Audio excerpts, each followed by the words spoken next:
Folks, this is Tom Opre, your host to the podcast where we ask the tough questions regarding man's impact on the world's wildlife.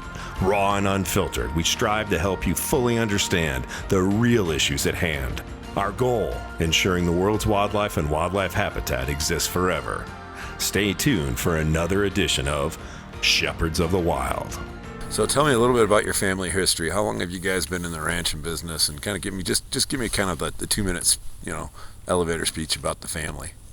Okay, yes. My grandfather came to Montana in the early 50s, and my family's been ranching over in the Paradise Valley, south side of the Paradise Valley since then. And then I arrived here on this ranch about 16 years ago as the manager of the J. Barlow Ranch. Okay. So you know this place pretty well. Yeah, absolutely. Yep. So give me a little idea just about, how you guys work this land. I mean, this you worked here as a manager, but then obviously you guys got the allotment, the grazing allotment from the previous owner. You guys leased it for a couple of years, and I think you said you bought it this last year or for this season. Just kind of give me a little bit of how what you guys do here, where we are, and that kind of thing. Yeah. Okay.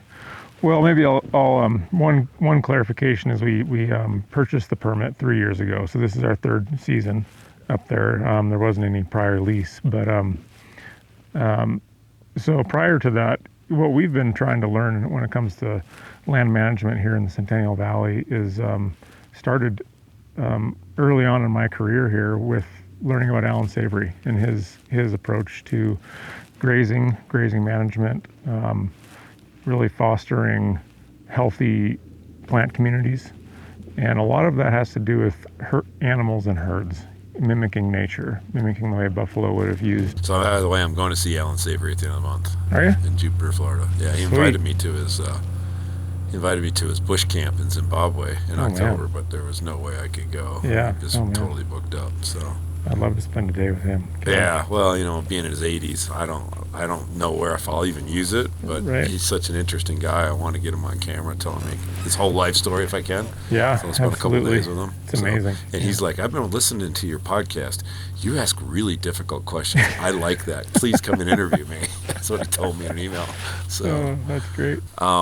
Go back a little bit about talking about regenerative ranching. What are you guys trying to accomplish here? Kind of give me also an idea where we are too. Yes. Okay. Right now we are in the Centennial Valley in southwest Montana, right on the Idaho border. To our south is the Centennial Mountain Range. To our north is the Gravelly Mountain Range, and it's an amazing place. It's a wildlife corridor between the internal Idaho wilderness and the greater Yellowstone ecosystem, and the amount of migratory birds, large predators, ungulates, pretty much you name it. This is such a diverse place. So that's where we are. I think what we're trying to accomplish in regenerative ranching and agriculture is we're trying to build resiliency in this land. In many cases where we are right now, there is already a lot of resiliency. There's a very strong native grass and legume community, and we're just trying our best to preserve that. But we're also in changing times. We don't get very much rain oftentimes. There's more dry years. And so we're trying to have our grazing impacts, at the very least, maintain what is already in really good condition, and hopefully even enhance that to build resiliency for potentially tough years to come. That all also trickles into our business. We're trying to build a resilient business as well that can weather those tough years. So the regenerative ranching, how does that tie into this? How does it tie into what? Sorry. Into your management of the land, what you guys are doing. Just kind of give me some idea of the practices like you're that. using. Yeah. What does it look like? Yeah. What does it look like on the landscape? Because you mentioned there's a lot of wildlife here. I was obviously back in your remote cow camp. Yep. So on Forest Service, so you got a lot of different topography here. Yeah. Good question. So, it's incredible the opportunity that we have to be trying new things in so many different types of land. So we have really fertile bottom meadows. We have upland sagebrush, kind of high desert, and fairly unproductive, but also tons of awesome native grasses. And then we go up into high alpine meadows, which you saw when you were visiting us. Very productive, diverse set of species of plants there, and also a lot of diverse wildlife up there. So we start our summer down here in the bottoms, and we try to herd cattle through herding horseback. We do a lot of polywire fences to keep animals together. And we try intensively grazing the land for a short amount of time. And then it is allowed, we have started resting the land for 2 years after we graze. It used to be 1 year, and we've realized that that's not enough. So whatever we grazed, especially in the uplands that is not very productive, won't get grazed. Whatever we grazed this year won't get grazed again until the summer of 26. So that's a lot of our approach in terms of letting that recovery time really be what it needs to be for those grasses to recover. When we get up into the mountains, it's really a similar story. It's harder to run polywire in that topography. It's also hard with large herds of animals. We're running 1,200 yearling heifers up there. It's hard keeping them in a herd all day too. It takes a high degree of skill, which we're trying to learn. But we're still trying to do our best to keep things together and move them across the landscape. Now, you were the manager here, you said, for the last, you said 18 years?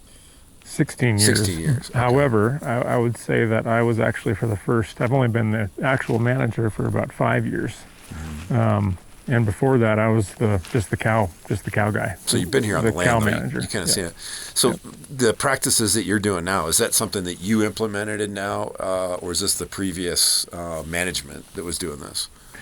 I think it was a lot the previous management, but when I say the previous management, we had a team of people that were all curious and learning this stuff at the same time.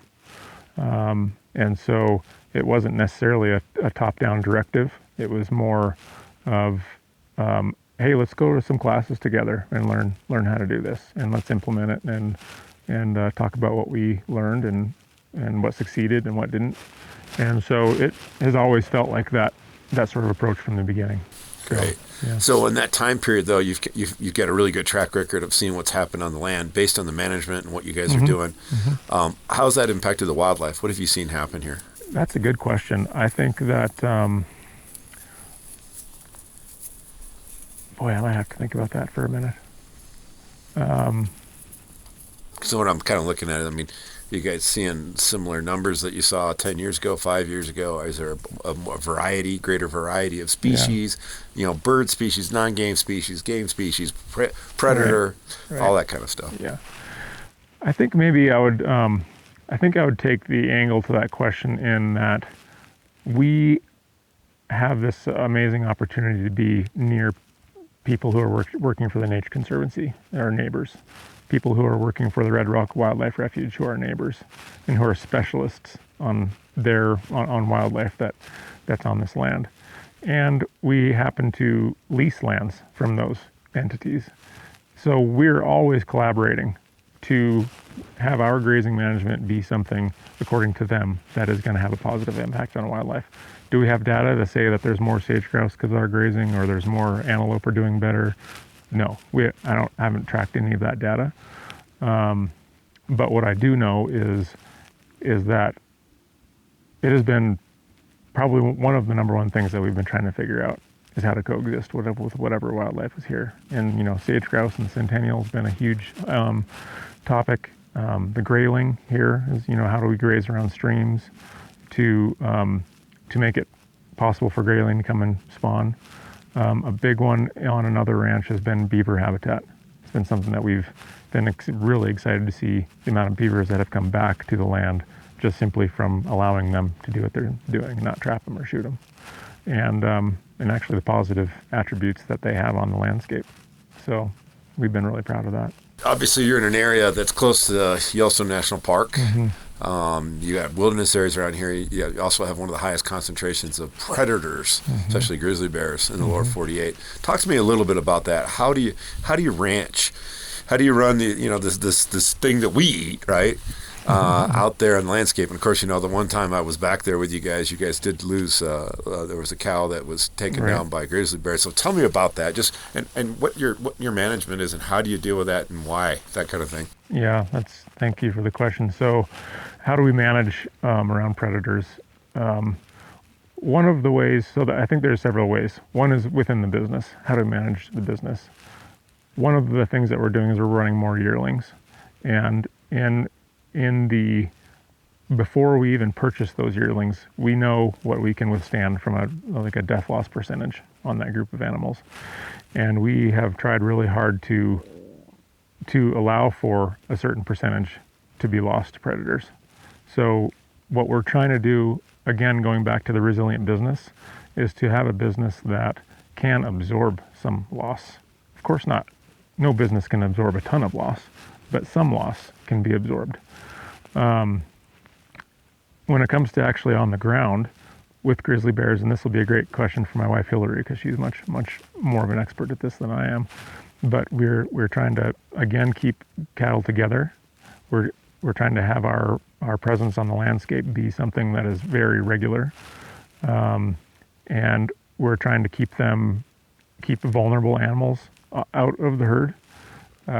We have chosen yearlings in this wild country because we can move a big group of yearlings a long distance in one day, I couldn't do that with a group of pairs.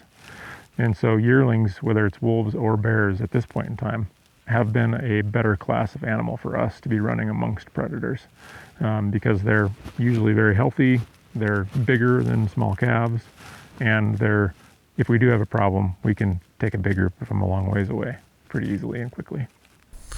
So when I was here that other night, you took me out to one of the cows that had been killed by a grizzly bear. At least you thought it was. You put some cameras out. Tell me what happened, and what did you guys do? Why did you put the cameras out there? And really, what was the prognosis of that? Because I think I heard there was another cow that was taken out of that. Was it the same grizzly bear? Or, right. Kind of just fill us in, because people are going to be curious what happened there. Right, yeah. That was a case where there were some cattle that were quite a long ways away from the herd. That was a very large pasture and a pretty rugged pasture. What actually happened that day was hard to know, but it was interesting because the animal was kind of out in the open. Well, oftentimes those things happen near willows or when ground cover is such that the cattle can't see the predator coming. And so I found it one day riding, and then that evening was when we went back out, put cameras on it, and we did see a bear on that. If a bear killed it or not is a little hard for us to know, but it was a big, beautiful bear and doing what bears do out there. So talk to me about that. You're out here coexisting with predators, and there is for human history, right? We've all the evil boogeyman, right? The bears, the wolves, all the things that we hear about in folklore and all that. Why should we try to work with this type of wildlife, these types of predators on the landscape, versus not working with them? Because there is the mindset there that's just eradicate them all, which is what our ancestors did until through the early 1900s into the late 1900s. Why should we work with, and why should we accept the fact that we've got predators on the landscape when we're out there trying to make a living? Well, because they've always been here. They're a part of this. They're part of the fabric of this place. We are too, and so it shouldn't be something that it's one or the other. But I don't know that I have the right to choose what should or shouldn't be here based on what's convenient for me. So they're a part of this place, and they always have been. And therefore, I think if we're going to cherish and continue to preserve these dwindling wild places, then we should do everything we can to ensure that they're here, as well as everything else that's out here, whether it's a sage grouse, whether it's a thick-billed longspur, little sparrow, the small all the way to the large animals. I think we should be doing as much as we can to promote as much biodiversity as possible. Great. That's my opinion. Great answer. obviously, talk a little bit about family. I came out there. Your wife Hillary's out here. You got the kids out here. Not all of them, but you do have all of them out here over the course of the kids growing up. Tell me how important it is to have your family involved in what you guys do out here. Oh gosh, it's so important. It's the opportunity to have the children involved in what we're doing and to experience this. I don't think they realize right now how precious this is. I'm sure someday when they're adults, they'll look back and realize how amazing this experience was. But to wake up as a 9-year-old kid in the middle of the wilderness and almost walk nose to nose with a moose first thing in the morning is just an outrageously amazing experience, and he'll have that in his mind forever. So it's always been important to us, whether it's out in the wilderness or whether it's just interacting with animals and horses and the cows and sheep and dogs. Having that personal connection with animals and the land is a gift, and that's something that we hope to just continue to pass on to our kids. And eventually they'll make their own mind up if they want to continue on or not. But it's really important as our family unit to be doing this together. That's great. Ranching isn't easy, and a lot of what I'm seeing is the next generation doesn't want to be out here because it's hard work, right? Absolutely. I mean, you work first thing in the morning until late at night, and sometimes in the middle of the night.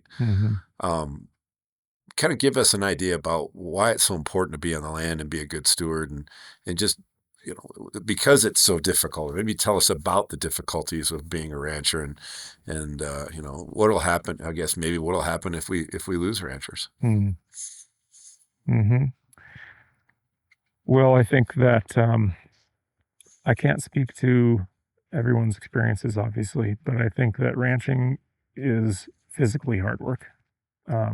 Like you said, it's a lot of early mornings and late nights. There's a lot of amazing beauty that comes with ranching, and there's also a lot of sadness that comes with ranching when you lose animals that are precious to you, or you experience something that's traumatic. There's hard things to manage emotionally also. And I think a lot of people in agriculture are financially stressed. It's a business of razor thin margins, and it's not getting any better as the years go by. And I think that there's certainly a way that a lot of ranchers can mitigate those stressors. But and I'm not claiming to have the answers, but I think that if we all really challenge the way we've always done things and challenge paradigms and are curious and try new things, then there's a path forward. And a lot of that has to do with taking care of the land that we're on. If this land is thriving and healthy, then I think that's going to trickle up to us and our businesses and our families. But you're right. A lot of the next generation is not interested in doing what Dad and Mom did, working incredibly hard and not having a lot to show for it. And I think that that will be a huge detriment to our wide open spaces if ranches begin to sell and get subdivided. I mean, just from a habitat standpoint, having intact ranches is incredibly important. I did this film in Scotland, and this rewilding idea: let nature be free, let nature figure it out, hands off humans. If we lose ranching and it all becomes corporate industrial ranching places, and places like this really just tourism, ecotourism is all that goes on, what's going to happen to the land and the wildlife if we don't have ranchers on the land? And I guess the question is nature being free, is that there's no bison anymore, right? Right. So is that what we want? Is that going to provide for healthy ecosystems? Yeah. Well, I have an opinion about this. I don't know if it's correct or not, but my opinion is that to take ranchers off the land, to take people off the land as land managers, and this is assuming that the management is done right, because I think that there's also a case to be made that there's a lot of land right now being managed by farmers and ranchers that is absolutely not at its utmost health and potential. So, assuming that land is being managed well, to take grazing animals off of that land and have it sit idle from here on out would be it would be unhealthy for the soil. It would negatively impact the diversity of the plant communities. It would negatively impact the microbial life in the soil and insects, pollinators. I mean, it just starts to ripple out. So that being said, I don't know. There's some places that need a lot more recovery between grazing, and so I don't know that we have all those answers. But to your point about the buffalo and the other ungulates that used to be here, these landscapes are altered. They are altered. Those massive herds of buffalo and elk are very likely never coming back in the way that they used to. The landscape has been fragmented somewhat by fence lines. So to expect to take humans off and that everything is going to go back to the equilibrium that it once had, I don't see that. I think people, land managers, grazers, need to be a part of the equation of a healthy landscape well into the future and future generations. That's great. If obviously our audience is that urbanized Western society, people living in cities and suburban America, around the world. If you were to talk to people like this, that urbanized population, and you wanted to explain to them how important your management of the land is and how it affects the wildlife, what would you say to them? I would say that I would go right back to the picture of what this land was, what this land looked like 200, 300, 400 years ago. And I'm not claiming to know exactly what it looked like, but I know that it evolved with massive herds of grazing animals and predators and all this amazing complexity. I know that it evolved that way. What exactly it looked like, I don't know. So for someone who lives in a city who doesn't understand that, I would try to explain, like, here's this herd of cows doing similar, not exactly, but similar to what buffalo did, grazing the grass, pounding grass onto the soil surface where microbes can break it down, urinating, defecating, and then there's this incredible thing happening in the soil and all the insects that is taking carbon out of the atmosphere, putting in the soil, releasing it's this whole system that is completely connected. And if you remove, I think about this in my first Alan Savory class that I ever took. This is when I was in college and I was studying range science and livestock management. I was studying livestock management and range science in college. And I actually took a week off of school and went to an HR, holistic resource management seminar. And the instructor had a mobile, like a mobile over a baby's crib type thing, had a mobile with all these paper clips tied, or with pieces of paper with a animal name written on it: coyote, gopher, buffalo, elk, deer, this kind of grass, that kind of grass, everything that he could think of. And there's this really cool thing he did. And then he said, go over and take off one of those out of the paper clip and see what happens. And so I did, and the whole thing, like, it just changed so dramatically. And that was, to me, one of the biggest learning moments. Like, wow, what an amazingly complex system that we live in. And when we take something out, it alters it dramatically. So I think that's what I would try to get into, that kind of storytelling. What is the future of multi-generational ranching here in this part of the world? What does it hold? What do you think it's going to be like in 10, 20, 100 years from now? Well, I hope that it is. I hope that it is a positive future for multi-generational ranching families. I hope that the families that are here continue on. I think that many families that I know well, that are already that are already bringing the next and young generation home, those families are willing to change. They're adapting, and they're creative. They're always looking for solutions, and they're challenging paradigms. And they're people that I look up to in this community. So I hope that that's the future. So, and I hope in 100 years from now, there's still these family ranches that are still intact, and that these landscapes are continuing to thrive. Yeah, I know a lot of the next generation don't want to stay because we said earlier the hard work of that, but also the real estate prices. Is that something that obviously your family has a ranch in the Tom Minor Basin, and you want to talk about real estate prices? A lot of your neighbors are gazillionaires.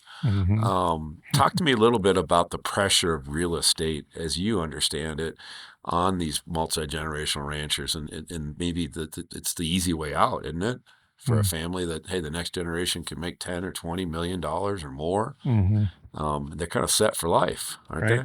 Right. How does real estate and this idea of these out-of-staters that are coming in with trophy ranch type mentality, they're just looking for a playground, right? It doesn't have to pencil out, because no way it would pencil out at $1 million an acre in some places, but Right. I mean, Jackson Hole, things like that. Right. How does the real estate value in trophy ranches affect ranchers here in this part of the world? I think it's a mixed bag, to be honest with you. I think that there are some that it is absolutely an enormous pressure. I think some of those families, and this might not be right, so take it with a grain of salt, but I think that some of the families that don't have another generation who are really interested, who are really coming back and say, I want to be a part of this. If it's just an older couple or several older couples, then gosh, they have an enormous amount of pressure. They're getting old. There's no one to pass this place on to, and selling it to someone and having that kind of financial freedom is probably pretty attractive. That being said, there's the other side of the coin, is that there are lots of families when the younger generation is involved very much, wanting the family business to be healthy, doing things and learning things to make it healthy, and they're not going anywhere. They're moving well into the future. That's great. So is there anything you'd want to add that you'd want people to know? I mean, this film's going to end up being screened all over the world. Is there anything you'd want to add or something you'd want people to understand about what you do and why you do it?